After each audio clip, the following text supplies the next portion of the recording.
Hello, everybody. So I made a video to give people an idea of living life at PCC. Now, I'm not going to say all bad things about the college. I'm also going to give the good aspects as well. However, I am going to expose the college for what it is and names of the corrupt and heartless people behind what gives this college a bad name. So let me just start with marketing. PCC is very, very good at marketing. They make the college look like a Christian utopia where all the people in the faith come together as one. Let me just say right now that is not true.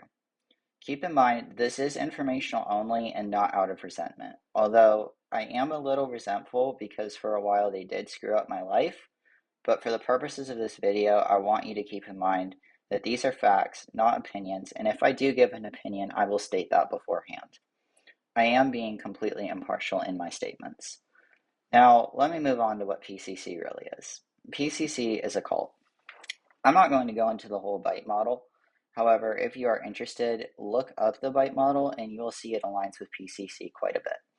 Some examples are group thinking, not being allowed to question beliefs or the things they teach, leaders being held in the utmost respect, limiting places you go off campus, who you associate with, and who you go off campus with. In conclusion, PCC may not, in fact, be a cult. However, they do follow the bite model very closely and are, in my opinion, and the opinions of others I've talked to that attend there, a cult. There is a video that I will post a link to in the description, Myths About PCC Debunked, and I will say beforehand that video is outdated. Talks about how you can wear headphones and whatnot, but I will assure you that person had some incentive behind making it. I highly doubt that it had to do with the fact that she loves the school so much. Most likely it was some project they had for the photography classes or something. However, if you are considering attending PCC, I do suggest you watch that video for yourself and not just go based on what I am saying. Again, this is strictly informational. I will next talk about academics. Pensacola Christian College is not accredited. This is due to two reasons. One is because most of the people that teach there graduated from PCC, so they can't be accredited because they would have to find 95% new teachers. Essentially, if they wanted to be accredited, they screwed themselves over the last 40 years. The second reason is because they don't want to follow rules. If PCC were to be regionally accredited, they would have to follow certain rules and laws, such as the Freedom of Information Act or certain requirements regarding discrimination, which discrimination is a really big thing there, and I'm going to move on to that. I don't even really know where to start. I guess I can start with segregation. Now, I don't think it's unreasonable to want girls and guys in separate dorms. As a matter of fact, I think it's a good thing. I 100% agree with that. However, there are some certain things that I absolutely do not agree with. The demerit system is basically described as points. However, they are bad points that the less you get, the better off you are. In short, 100 demerits gets you kicked out and is all you need to know for the purposes of this video. The mixed group policy is that a defined male and female may not be off campus together unless 3 or more people are with you. You make a pass to student life, letting them know when you leave, when you come back, and where you are going, and the third person stays with you at all times. A little bit strange, but okay. Now, I can tell you all day long that the school is crazy and that there is nothing good about it, but the proof is in the pudding. So now I'll move on to some of my experiences at that college. Now, I have a wonderful girlfriend who went there as well, and we went out on our first official date. That night, we were followed by a floor leader. He followed us to the restaurant and in the grocery store and back to PCC. That is just a total violation of privacy. The off-campus policy in itself is crazy, but shadowing a student is next level. My grandfather in Pennsylvania was dying, or, well, we thought he was, and I wanted to go see him one last time.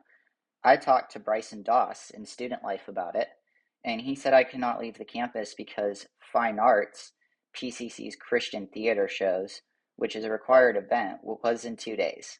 Now, correct me in the comments if you think I'm wrong, but I feel like my dying relative takes priority over fine arts. Maybe I'm just crazy. I don't know. That's what they seem to think.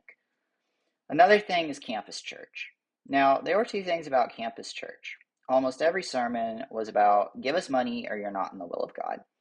And after hearing that for the first time, I was so bent on not giving them my money that I wrote out a check every month for an undisclosed amount and mailed it to my church in North Carolina.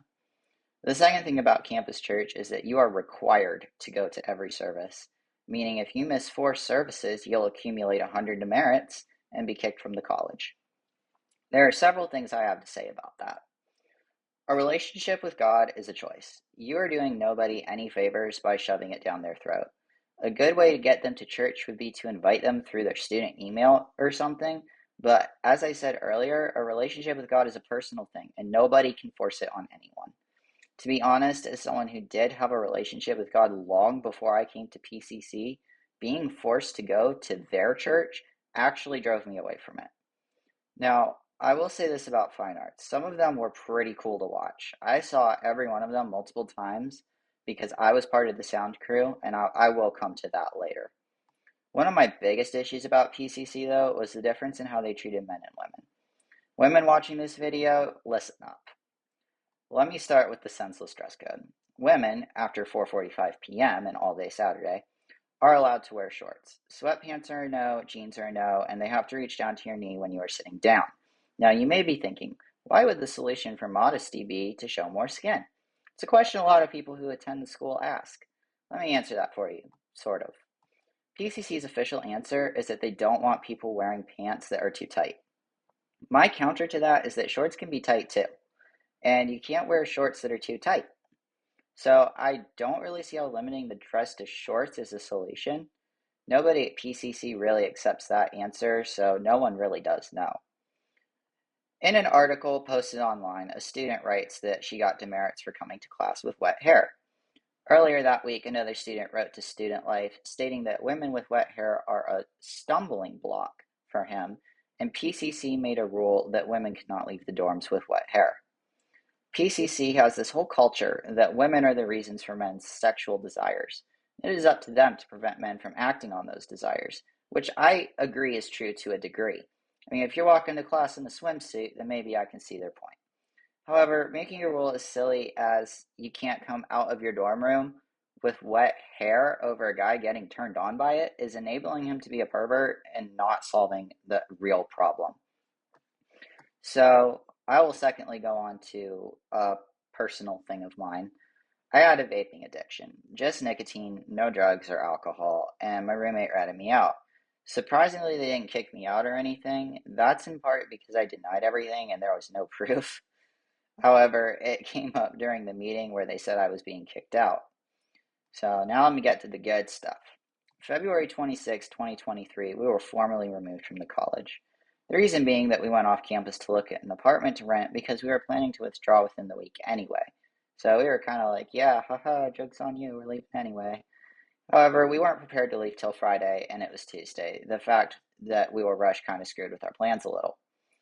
Now we are together in a nice place in Gulf Breeze and each separately going to other colleges. We did have to start out as freshmen because none of our credits transferred over. Again, not regionally accredited. But that's okay because I would rather waste a semester and a half and have to start over than stay all 4 years at that place. The reason I blame PCC for all this is because had we left Friday instead of Tuesday, we would have had our apartment and we would be fine. Long story short, we are now separated, me living with my aunt and her living with her grandma 10 states away, trying to save money so we can have a happy life together. So, yeah, not the greatest. However, I will correct myself. We are now together. This was written back when we were separated.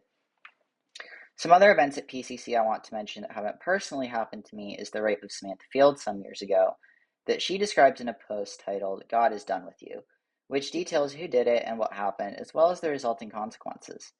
Another incident is when a student in the guy's dorm was woken up in the middle of the night by his roommates and gang raped, and when he reported it, he was accused of lying and got demerits for deceitfulness. Eventually, he was expelled and quoted verses from the Bible about the sins of lying. Now, Samantha Fields' rapist was her boyfriend, and she went to the hospital overnight, came back. She had a broken arm, a black eye, bruises everywhere. And she was confronted by the dean of women saying that she was being expelled for fornication. Now, I don't know about you, but I am not so desperate to have sex with my partner that I am willing to let him beat me, break my arm, give me a black eye, and tie me up and leave me there for dead.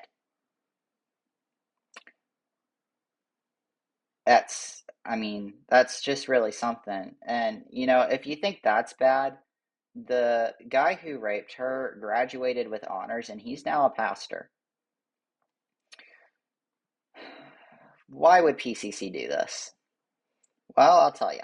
PCC's biggest thing they care about is their image. Screw what happens to the students. They don't care. However, one often meets their fate on the road they take to avoid it, which is exactly what PCC has done. They have tried to avoid looking bad so much that they make themselves look even worse when they try to cover it up. Years ago, a student made a website that is kind of like this video, exposes PCC for what it really is, but to a lesser degree than what I'm doing. He mostly talked about the secret rules that weren't in the handbook and how to avoid getting demerits. However, PCC sued the student for a practice known as cybersquatting. PCC filed suit for $100,000 in damages, but the claim was dismissed, stating that Gage, the owner of the website, has rights and legitimate interests in respect of the domain name at issue. Twice, PCC had asked to purchase the domain name so that they could redirect it to their website. However, Gage claimed that he would sell it for $75,000 to either himself or a Christian charity. PCC refused that offer and eventually won out another lawsuit that required Gage to give over the website name. Gage's entire purpose of the website was, as stated in the top banner, aims to accurately describe PCC's rules and atmosphere so that prospective students may make an educated decision when selecting what college to attend. It also states clearly that it is unofficial and not PCC's website. Clearly, PCC does not want people to know the truth. You may ask, if the rules are so bad and people get kicked out all the time, how on earth do they stay open? They would never get any money. Well, they charge you for the rest of the semester anyway. They get to have their cake and eat it too. Let me read a letter that was sent to my girlfriend and myself. I just tear them up and throw them in the trash, but she saved one. And you can decide how you feel about how they worded this. Dear Hannah, according to our records, you owe $3,129.32 to Pensacola Christian College. To help you reduce this balance, we are suggesting that you send $313 each month. By paying this amount on a monthly basis, you will find that the debt will soon diminish. We trust that you will accept the responsibility for your obligation. Thank you for your prompt attention to this matter. Now, I don't know about you, but that bit about we hope you will accept your responsibility for your obligation is a bit pretentious. I didn't attend the rest of the semester, so I'm a little confused on why I'm being charged for classes I never attended. I was barely there for a month, much less an entire semester. Once they kick out the bad apples, they charge them as if they attended that entire semester and then get a new batch of people in the next year. Now, I do have some good things to say about PCC. Mr. Brian Blackburn was, in my opinion, the only one in student life who wasn't on a power trip. He was genuinely helpful, and I could tell he cared. He is seriously the nicest guy there, and I'll die on that hill. My best friend and my brother I met at PCC, and he was one of my roommates. Definitely the coolest guy there. The work program was Don't recommend working in sound crew. Mr. Moses was not a nice man to work with. However, my coworker, Mr. McGuffey, was super cool and very nice, and also not on a power trip. I met my soon-to-be wife there, although that is a long story. And the shows they put on, especially the light show at Christmas, it is the most amazing thing you'll ever see. In conclusion, PCC isn't all bad. It's not like the seventh circle of hell. However, I do believe the bad outweighs the good. This is an informational video only to help you know what really goes on here. Do not base your attendance of this college on this video. Do your own research, look at the handbook before you apply, look on Reddit for stuff. This is just an expose. Depending on how well this video does as far as likes and such, I will make another one with more names and more corruption. Good luck on your search for college. I know it can be difficult, as I have been there. However, if you are okay with endless judgment, constantly having someone looking over your shoulder, being told how to dress, and being presumed guilty until proven innocent, this is the perfect college for you.